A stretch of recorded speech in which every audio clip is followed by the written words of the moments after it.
मसला इस समय यह है कि जब आंच मुंबई के पुलिस कमिश्नर तक आ रही है तो ब्रजमोहन जी, इससे पहले कि मैं बीजेपी के पास जाऊं और वो वापस वो सारे आरोप दोहराएं जो कल देवेंद्र फडणवीस ने लगाए हैं प्रेस कॉन्फ्रेंस करके या राम कदम ने खुद लगाए हैं, क्या कहीं कम्युनिकेशन गैप था गृह मंत्रालय और मुख्यमंत्री कार्यालय में इस पूरे प्रकरण के दौरान जिसमें नप गए कमिश्नर?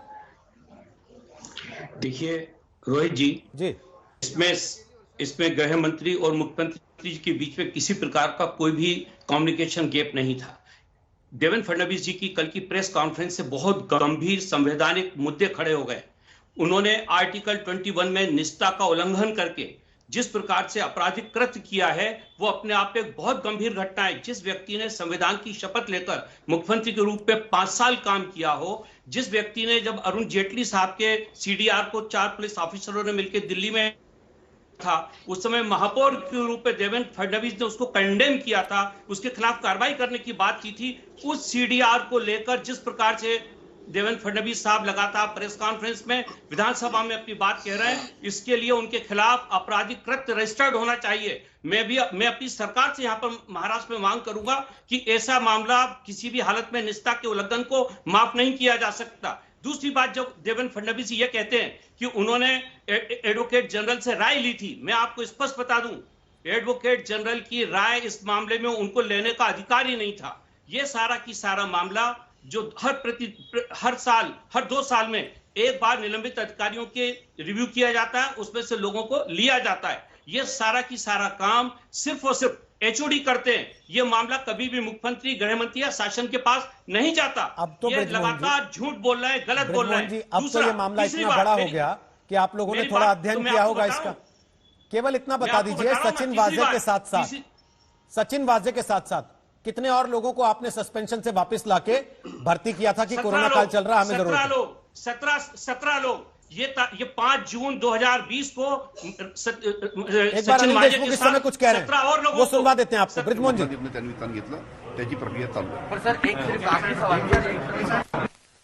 दखल नहीं दे रहे, कोई गलती हुई है तो जांच हो रही है, अनिल देशमुख कह रहे हैं। एनआईए और एटीएस कर रही है और बहुत ही प्रोफेशनली कर रही है। ये जांच में जो भी बातें आगे आएंगी वो हिसाब से कार्रवाई की जाएंगी, नंबर 1। नंबर 2, उनकी जांच में कुछ बाधा नहीं आना चाहिए करके वहाँ के पुलिस कमिश्नर ऑफिस के हमारे जो कुछ उसमें हमारे जूनियर अधिकारी और बाकी जो भी कुछ अधिकारी, उसमें उनकी बाधा नहीं आना चाहिए और अच्छी तरीके से इंक्वायरी होना चाहिए।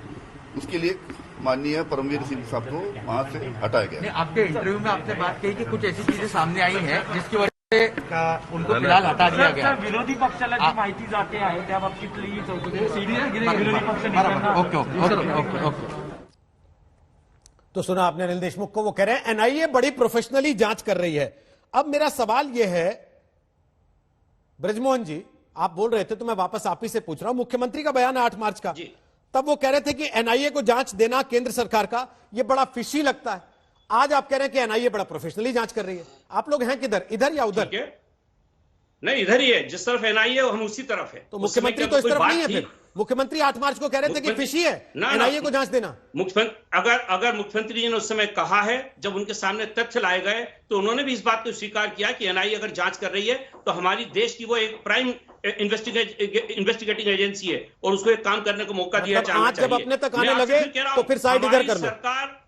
हमारी सरकार संवेदनशील सरकार है रोहित जी, ये मैं आपको बताना चाहता हूं। अर्णव गोस्वामी जी के मामले में जब अनन्य नाइक के सुसाइड नोट के अंदर अर्णव गोस्वामी का नाम आया, 2 साल तक देवेंद्र फडणवीस ने उसकी जांच नहीं होने दी। यहां जैसे ही पता लगा मुख्यमंत्री जी को कि इसमें सचिन वाजे का नाम है, तत्काल उसको ट्रांसफर किया, उसको सस्पेंड किया। जैसे ही उनको समझ में आया कि इस मामले में पुलिस की छवि खराब हो रही है, उन्होंने परमवीर सिंह जैसे वरिष्ठ अधिकारी को एक क्षण नहीं लिया हटाने में। यह हमारी सरकार की संवेदनशीलता है। मैं आपको फिर एक बात कहना चाहता हूं, इस समय जो हम चर्चा कर रहे हैं वो इस बात पर नहीं कर रहे हैं कि किसी पत्रकार का कोई केस हुआ या नहीं हुआ। हम इस बात पर चर्चा कर रहे हैं कि देश के उद्योगपति के घर के बाहर विस्फोटक मिला, उसमें पुलिस अधिकारी की भूमिका मिली और उसके बाद पुलिस कमिश्नर को नप जाना पड़ा, हटना पड़ा अपने पद से। इस बात से क्या यह सरकार के लिए शर्मनाक स्थिति नहीं है महाराष्ट्र की? कोई इसमें शर्मनाक नहीं है, बल्कि इस पे कहिए मुख्यमंत्री तो कह रहे थे ये कोई ओसामा बिन लादेन नहीं है सचिन वाजे, आज आप कह रहे हैं एनआईए बड़ी प्रोफेशनली जांच कर रही है। उनका कहना यह था उनका कहना यह था कि ओसामा बिन लादेन तो छुप के काम करता था, सचिनबाजी हमारी इज्जत में, जब चाहेंगे तब पकड़ के उसको बंद कर देंगे, ये मतलब था उनका। आप ओसामा बिन लादेन के नाम को गलत ढंग से कोट मत करिए। ये उन्होंने बोला था जब देवेंद्र फडणवीस सीबीआई उनकी बात को कोट कर रहा हूं। मैं आपको क्लियर कर ये रहा हूं, कह के बचा रहे थे किसी को कि ये कोई ओसामा बिन लादेन थोड़ी है जो इसके पीछे पड़ जाए। रोहित जी, यही कहना था ना इसका मतलब। नहीं, ये नहीं कहा था पीछे पड़ जाए, उन्होंने कहा तो ओसामा बिन लादेन नहीं है। उनका मतलब ये था कि वो कोई छुपा हुआ आदमी नहीं है, जब जरूरत पड़ेगी उसको पकड़ लिया जाएगा। और वो हुआ है, वो आज जेल के अंदर है, उसके खिलाफ जांच चल रही है और उस जांच में महाराष्ट्र सरकार पूरी ताकत से सहयोग दे रही है एनआईए को। अभी तक एनआईए ने शिकायत नहीं की है। नहीं, अब वो जेल के अंदर है इसलिए क्योंकि आपने पकड़ के डाल दिया, या इसलिए कि अब आप बचा नहीं पाए इसके आगे चीजें इस हद तक खोल दी एनआईए? गलत है, बिल्कुल गलत है। एनआईए ने गिरफ्तारी के पहले हमारी सरकार ने उसको सस्पेंड किया है।